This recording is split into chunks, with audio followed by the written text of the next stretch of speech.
Title: The Voice from the Dead Woman's Phone. At 2:17 a.m., Detective Daniel Hayes received a phone call from a woman who was already dead. Her name was Evelyn Moore, 72 years old. Retired piano teacher. Widow. Daniel had personally seen her body just hours earlier, lying beside her fireplace, her silver hair spread across the carpet. The medical examiner believed it was an accidental fall. No signs of forced entry. No struggle. No stolen valuables. Only one strange thing. Her phone was missing. And now, somehow, that missing phone was calling him. Daniel stared at the screen. Evelyn Moore, he answered. Static. Then a weak female voice whispered, Detective, don't trust the person who cries the loudest. Daniel froze. Who is this? Another whisper. She wasn't alone. Then silence. The line disconnected. Daniel immediately traced the call. The signal came from Evelyn's house. Someone had returned, or never left. The next morning, Daniel arrived at the house. The neighborhood was quiet, rich, and perfectly clean. The kind of place where ugly secrets lived behind polished windows. Officer Rachel Kim met him inside. We found something, she said. She handed him a new copy of Evelyn's will. Daniel read it. Almost all of Evelyn's money and property had been left to her daughter, Clara. Her son, Mark, received $1. Daniel raised an eyebrow. Motive. Rachel nodded. Families arriving soon? Minutes later, they entered. Mark Moore looked expensive and controlled. Clara looked exhausted. There was also Rosa, the longtime housekeeper, and Mr. Whitman, the elderly next-door neighbor. Daniel spoke first. Mrs. Moore's phone called me last night. Mark laughed nervously. That's impossible. Clara didn't laugh. Daniel noticed everything. People reveal more in silence than in speech. He questioned Mark privately. Did you know about the will? No. You argued with your mother last week. She was confused. She changed her will 3 days ago. Mark's jaw tightened. She wasn't thinking clearly. Daniel leaned forward. Or maybe she was. Mark stood. My mother was being manipulated. By Clara? Yes. Or because she discovered you were stealing from her? Mark froze. That silence told Daniel enough. Later, Daniel searched Evelyn's bedroom. Inside a drawer, he found several unsent letters addressed to Clara. One line stood out. I know what Mark has done. I will fix this before I die. Daniel stared at it. Money. Fraud. Family betrayal. A classic motive. Then the missing phone appeared. Inside Mr. Whitman's mailbox. Wrapped in cloth. Battery nearly dead. No fingerprints. Daniel unlocked it. Most files were deleted, but one audio recording remained. He pressed play. Evelyn's voice. I know you're here. Then a man's voice. You should have stayed out of this. Then a loud crash. A scream. Silence. Rachel whispered. That's Mark. But Daniel wasn't convinced. It sounded almost too perfect. Too convenient. He returned to the fireplace. Something bothered him. Evelyn's hand had been stretched toward it. Why? He crouched. Moved a newspaper basket. Behind a loose brick, he found a voice recorder. Rachel stared. Oh my God! Daniel pressed play. Evelyn's voice filled the room. If something happens to me, this was not an accident. Daniel exchanged a look with Rachel. Then another voice entered. A woman, Clara. Mom, please don't do this, Evelyn replied. Your brother stole from me. He used your name too. Clara began crying. He said he'd kill himself. Then another voice entered. Mark. What did you tell her? Evelyn answered calmly. The truth, Mark shouted. Then chaos. A scream. A crash. The recording stopped. Rachel said, That's it.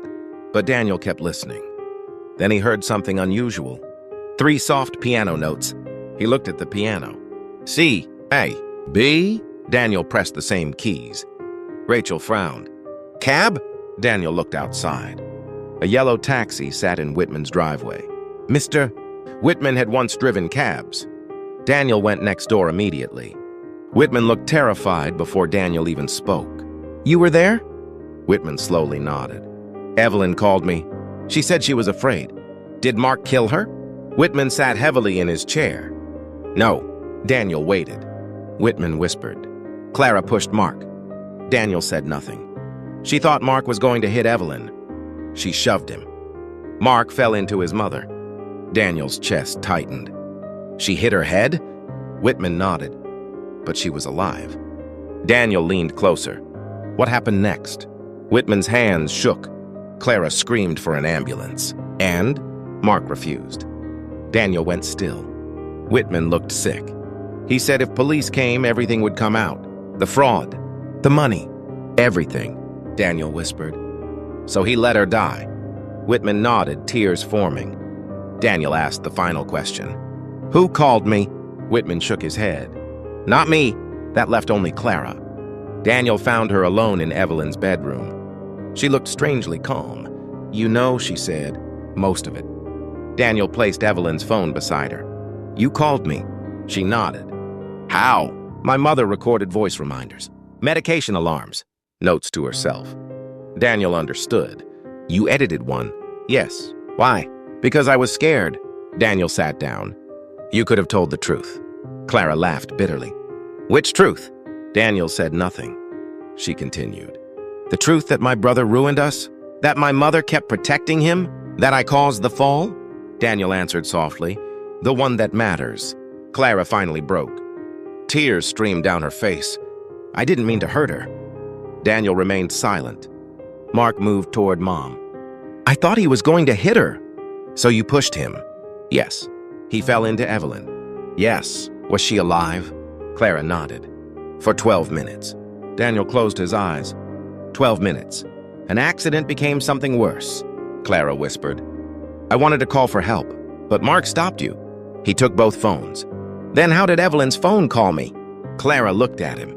After Mark fell asleep, I found it. Daniel frowned. You staged the call. Yes. Why? Because I knew if I just confessed, no one would dig deeper. She looked at him directly. I needed you to keep asking questions. Daniel understood.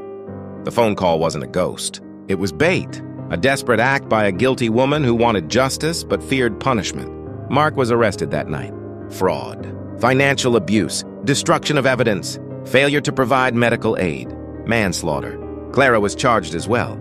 Evidence manipulation, obstruction. Whitman agreed to testify. 3 adults had stood around a dying woman. One caused the fall. One refused to help. One watched in silence. Daniel returned to the house 1 week later. It was empty. Quiet. The family portrait above the fireplace was gone. Only a pale rectangle remained. He walked to the piano, pressed the same 3 keys. C, A, B. Rachel appeared in the doorway. Do you ever get used to this? Daniel looked at the fireplace. Families destroying themselves? She nodded. He was quiet for a moment. Then he answered, No, and I hope I never do. Rachel glanced around the silent house. Evelyn was smart. Daniel nodded. She solved her own case. The wind moved softly outside. Rachel asked, What do you think really killed her? Daniel looked toward the empty living room, then answered quietly, Not greed. Rachel looked surprised. Then what? Daniel stared at the cold fireplace. Cowardice, because greed had started the fire, but cowardice had let it burn. And sometimes Daniel thought that was worse. As he walked out, his phone vibrated. A random spam call. He almost laughed. For 1 second, he had expected Evelyn again, not because ghosts were real, but because some voices stay with you, especially the ones asking for justice. End.